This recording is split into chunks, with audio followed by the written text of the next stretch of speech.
Los chilenos somos bien talentosos en explorar sobre lo que está mal, lo que hay que corregir. Tenemos una larga lista de alegatos, sea quien esté en el gobierno, siempre tenemos una buena razón para decir cómo las cosas podrían funcionar mejor. Sin embargo, hay ciertos ámbitos que son como una joya de nuestro país y que se han empezado a conocer internacionalmente como algunas de las grandes cosas que Chile está exportando. Una de ellas es la enorme revolución y transformación del sistema eléctrico que ha tenido nuestro país. Si ustedes han tenido el placer de ver algunos de nuestros especiales de energía, sabrán que Chile tuvo el primer sistema eléctrico privado y logró articular de una manera completamente nueva a todos los actores del sistema eléctrico, generando distintas revoluciones en distintos ámbitos. Y eso se ha visto muy fuertemente en el último tiempo a propósito del desarrollo boyante de las energías renovables, en la incorporación de eso a la matriz eléctrica, al punto de que muchos países del mundo nos están mirando en ese asunto. Pero también tenemos otro tipo de orgullos. Por ejemplo, es un chileno el secretario ejecutivo de la organización más importante de América Latina, que esta semana celebra su Semana de la Energía. Y estamos por eso con Andrés Rebolledo, que es a quien acabo de presentar, para que nos cuente por qué también deberíamos estar contentos con esta semana de OLADE en Chile. Bienvenido, Andrés, gracias por estar en Futuro 360. Muchas gracias, Paloma. Primero que todo, por lo que tú dices, yo creo que es un momento, un espacio, una vitrina para justamente mostrar lo que ha venido haciendo Chile en materia de transformación energética y particularmente eléctrica. Digo esto porque el debate a veces se pone complejo y hay críticas, en fin, pero cuando uno mira el bosque, suma general, cuando uno ¿no? mira el bosque completo se da cuenta que nuestro país sigue teniendo un liderazgo indudable en materia de transformación, no solo por la incorporación de renovables, sino que por estar en la punta muchas veces de procesos ahora con el almacenamiento también. El almacenamiento, nosotros hicimos un estudio y a julio el 80% de las 2 gigas que están instalados en toda la región son de Chile. Y los países miran Chile desde el punto de vista qué hizo Chile, por qué esa variabilidad generó los incentivos económicos y la regulación permitió que esté pasando lo que está pasando, ¿no?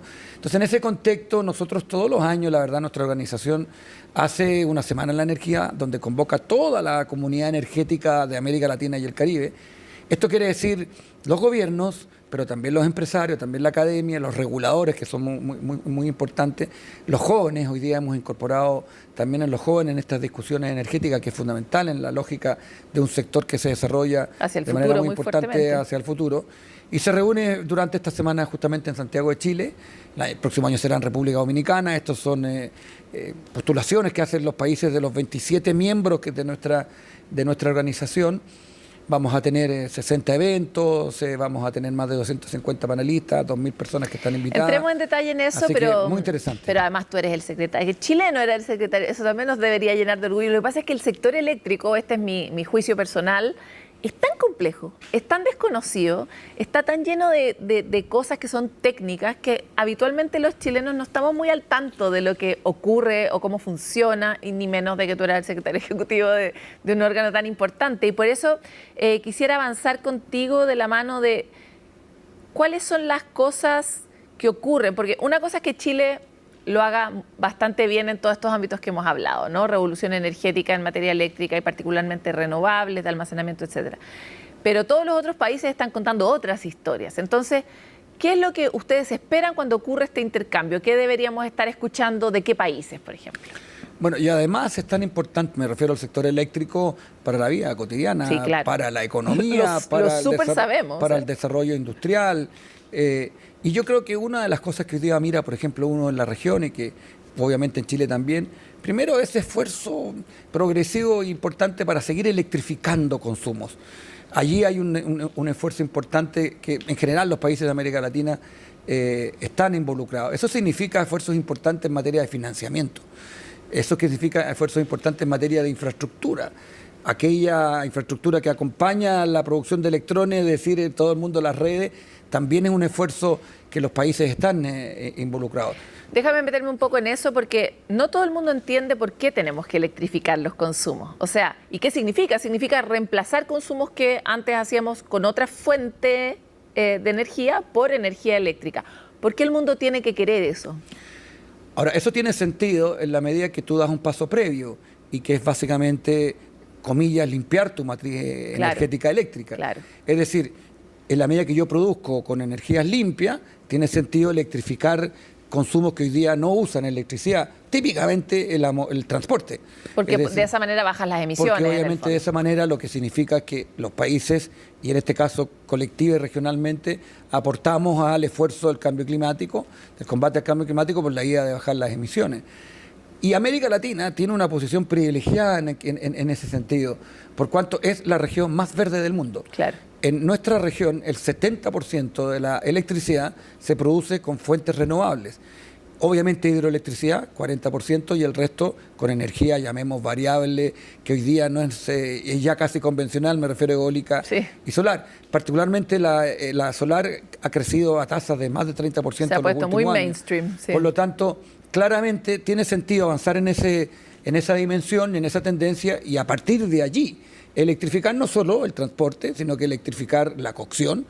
En América Latina todavía hay más de 70 millones de personas que no tienen acceso a tecnologías de cocción limpia. Por lo tanto, si yo tengo la posibilidad de electrificar, eso son esfuerzos grandes porque significan inversiones, significan los gobiernos involucrados, las empresas, etcétera. La calefacción, nosotros en Chile, bueno, tenemos climas que varían, pero hay otros países donde requieren mucha calefacción. En muchos países eso está hoy día fundamentalmente basado en gas natural.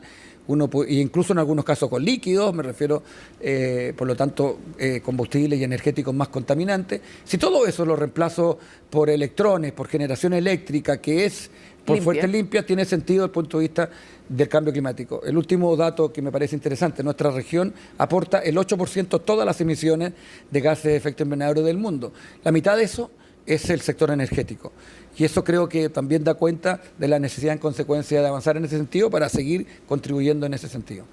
Es bonito porque América Latina ha sido siempre una región, en términos generales, más pobre, ¿no? en el mundo del petróleo.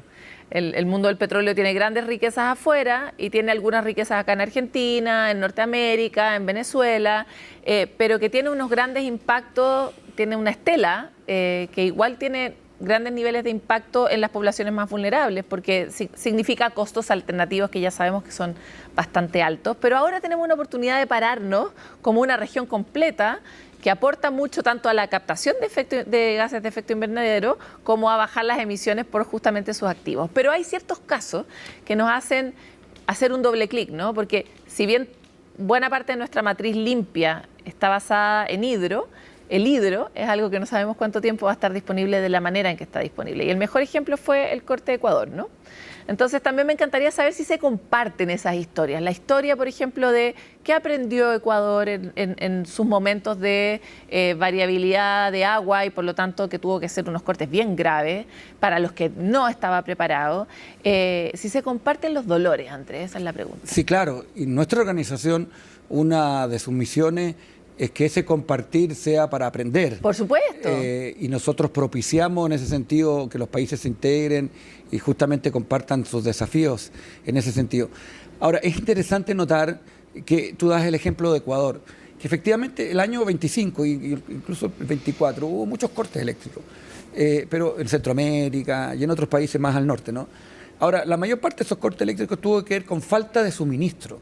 Es decir, tuvo que ver con carencias más bien, uno pudiera decir, del siglo XX, ¿no? Digo esto porque el corte que se produce acá no tiene que ver con que no teníamos oferta. Pues, tiene para que nada. ver con la operatividad del sistema eléctrico a propósito de la incorporación, de energía variable, en fin, y todo el debate que hay hoy, hasta el día de hoy sobre eso. No, y de la falla del sistema. Sí, porque y la recuperación y después todo del lo- informe de la SEC, todo lo que sabemos, sí, sí. más que las energías, las variables, la responsabilidad es de que Sí, el sí, sistema y no cómo está se funcionando. propagó y cómo se recuperó el sistema. Lo que quiero decir es que eso, lo de Chile, clara y típicamente es un dolor del crecimiento. Claro. En el caso de otros países de América Latina, lo que hay son todavía problemas más básicos asociados a la seguridad energética, A la diversificación. necesidad de tener suministros Claro. que cubran finalmente la demanda. Que Y es en algo que ese nosotros sentido- vivimos en el pasado. y en ese sentido, Paloma, hay dos elementos que para mí son cruciales y que los países de alguna manera están comprometidos en función de sus propias particularidades. Pero uno, la diversificación, que parece algo básico, pero es fundamental. No puedes depender del agua solamente, que es un recurso que efectivamente es escaso y que tiene variabilidades que a veces son inmanejables en ese sentido. Dos, y eso es súper interesante de también mirarlo en perspectiva, es lo público y lo privado jugando armónicamente. Digo esto porque nuestro sector eléctrico es muy privado, Sí. pero hay otros países que son solo públicos. Sí. La combinación parece ser lo más razonable si uno mira en perspectiva, sobre todo hacia adelante, ¿no?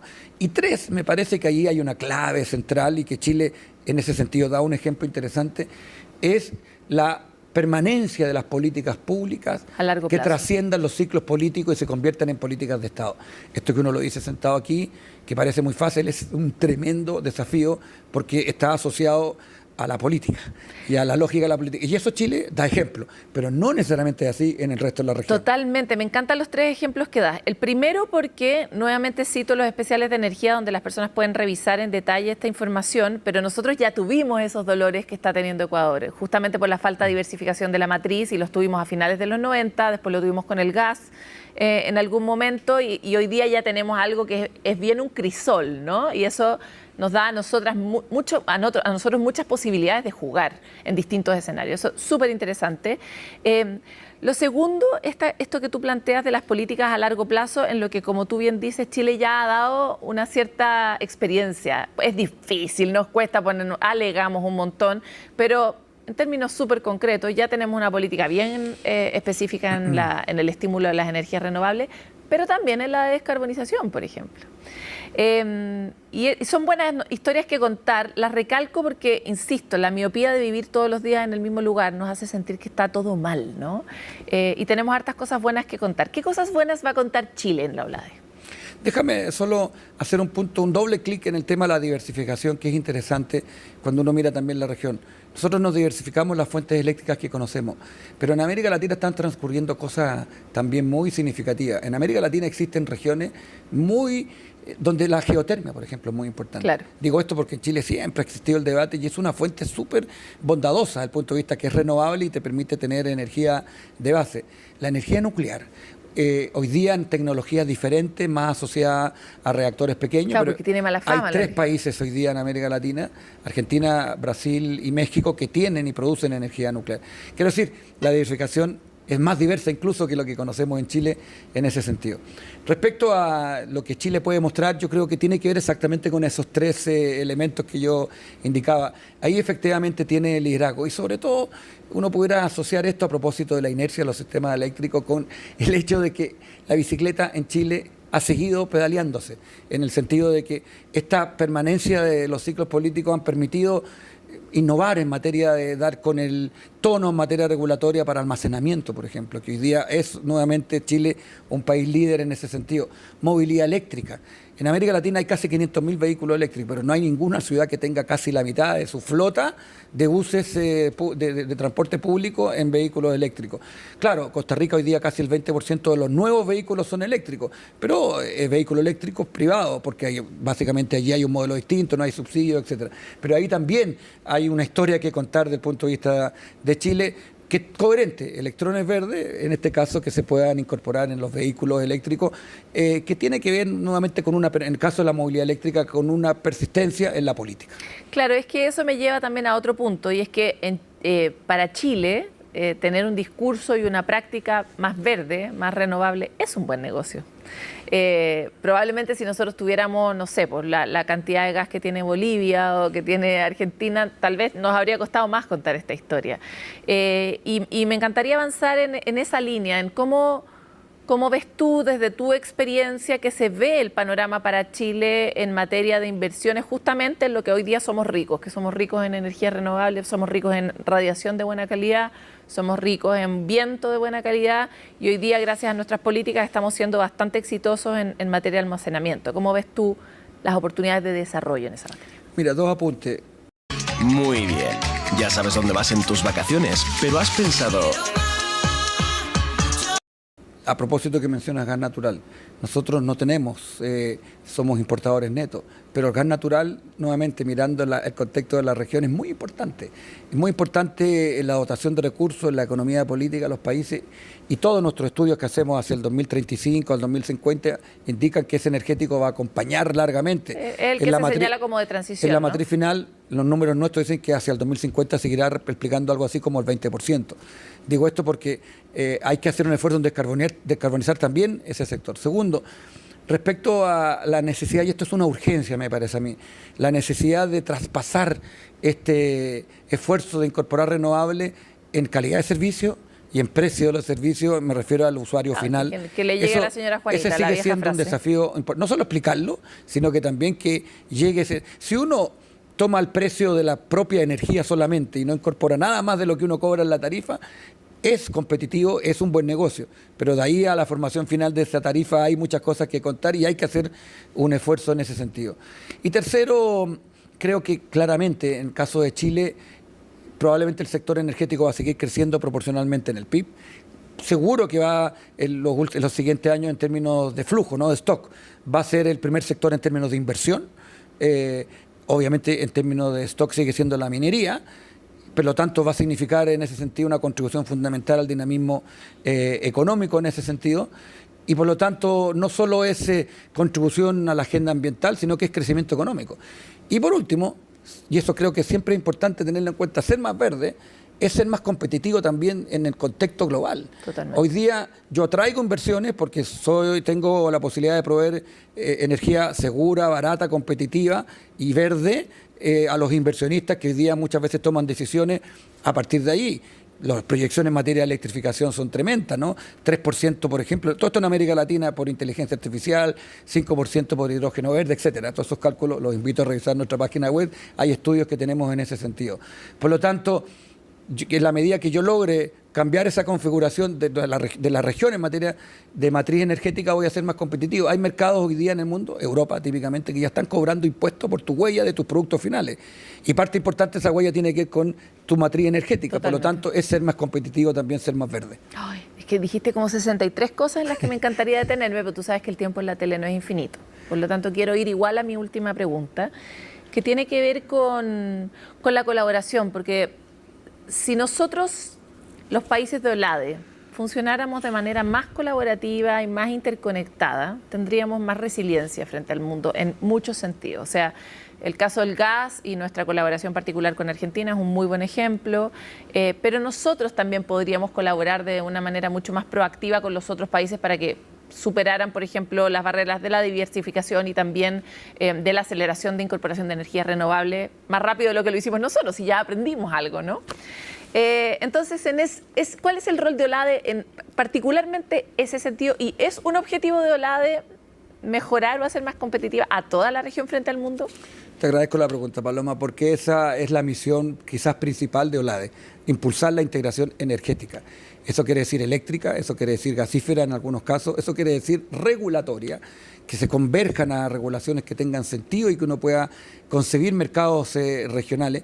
Eso quiere decir también tener metas comunes como región. Eso lo construimos nosotros en la reunión de nuestros ministros y ministras. Son 27 países. En nuestra región existe meta de energía renovable, eficiencia energética, almacenamiento. Vamos a trabajar durante esta reunión, etcétera. Y por lo tanto, estar integrado tiene sentido no solo desde el punto de vista del impulso que eso puede tener de la infraestructura, sino que en los mercados eléctricos, por algunas de las razones que tú das, los sistemas se hacen más robustos, los sistemas se hacen más competitivos finalmente también. Existe en América Latina complementaria horaria muchas veces que permite tener proyectos que sean muy interesantes. Climática también, ¿para qué decir lo que uno sabe del norte de Chile, en fin, con el sur de Perú, donde hay sol acá y gas allá, por ejemplo? Por lo tanto, lo que cabe allí es impulsar esos esfuerzos. Nosotros estamos comprometidos como OLADE y eso, como digo, está en nuestro ADN. Tenemos 51 años y siempre hemos trabajado comprometidamente en ese sentido, por cuanto la integración, como digo, tiene todas esas bondades a las que yo me refiero anteriormente. Ya, y ahora sí, para cerrar, en el lado sabroso, vamos a tener historias sobre por qué los cortes, qué hemos aprendido de los cortes. Vamos a hablar como de lo picante que le ha ocurrido al sistema. Es que yo creo que hay que hablar. O sea, yo creo que eso es inevitable, es la única manera de no repetir. Y por lo tanto, y ahí hay versiones. El otro día escuchaba lo de España. Claro. Las versiones son distintas en función del rol que juega cada uno de las empresas o segmentos, digamos. Pero creo que eso es nosotros, cuando hubo cortes en América Latina, hicimos inmediatamente un webinar. Para eso estamos, para hablar. Hicimos entonces inmediatamente un webinar y trajimos experiencias de distinto tipo. Y ahí, ahí surgen los temas que hoy día ya conocemos, ¿no? Y que tienen que ver, entre otras cosas, con la institucionalidad del sistema eléctrico, pero sobre todo con sistemas eléctricos que cambian desde lo hidrotérmico a sistemas que tienen variabilidad, intermitencia y donde el backup probablemente en el tiempo va a quedar siendo el agua, ¿no? Y eso te cambia y te determina finalmente el desarrollo y la administración del mismo. Te quiero agradecer mucho por esta entrevista. Debemos haber mareado mucho a la gente, pero la idea es que quede con la sensación de que vale la pena saber de este sector, que uno se vuelve nerd, cada vez más nerd a medida que se mete en el Así es, mundo pero muy eléctrico. interesante. Además, la energía es desarrollo económico. Totalmente. Muchas gracias por estar aquí. Gracias. Nosotros les vamos a dar una pausa para que descansen un poquito y asimilen lo que hablamos. Cualquier cosa que